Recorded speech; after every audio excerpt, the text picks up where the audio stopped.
I had another story from my great aunt. मैं आपको एक और कहानी सुनाता हूँ जिसे मैंने अपनी ददिया बुआ से सुना था।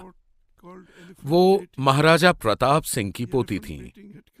ये एक खूनी खेल के बारे में है जिसे हाथी काबू करना कहा जाता है। एक हाथी पर कभी कभी मस्त नाम का एक दौरा पड़ता है। इस दौरान वो एकदम पागल हो जाता है और उस पर नियंत्रण रखना असंभव होता है।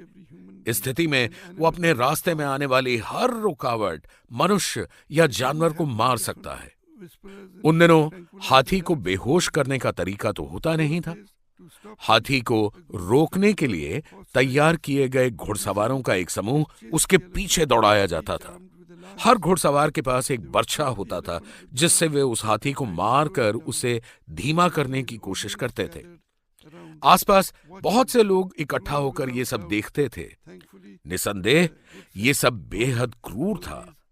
अच्छी बात यह है कि आज ये सब नहीं है और हमने इसे बहुत पहले बंद कर दिया। हाँ, तो हम कहाँ थे?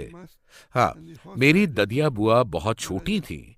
उस दौरान एक हाथी पागल हो गया और महाराजा प्रताप सिंह सहित घुड़सवारों का समूह उसे रोकने के लिए उसके पीछे दौड़ पड़ा। इस बीच राजा ने उन्हें उठाकर घोड़े की जीन पर बैठाकर कसकर एक हाथ से पकड़ लिया। अचानक हाथी की नजर महाराजा और उनकी पोती पर पड़ी और वो उनकी ओर दौड़ने लगा।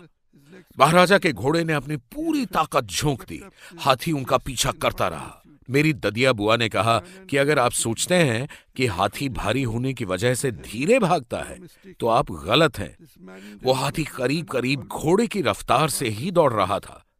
राजा ने धीरज रखते हुए रास्ते में नीचे की तरफ एक बगीचे की दीवार पर देखा।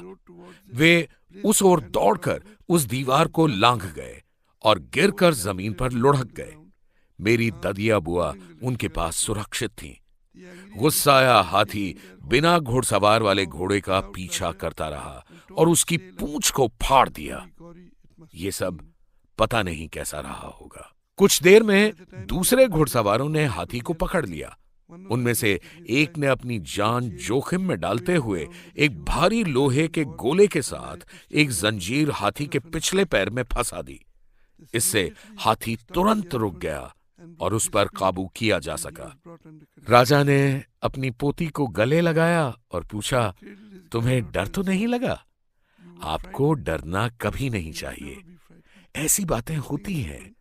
हर विपत्ति का सामना हमेशा साहस के साथ करो। आखिर तुम राजपूत हो।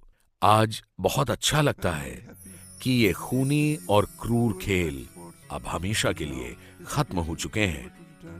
हाँ, लेकिन इनकी कहानियां सुनने में मजेदार है ना।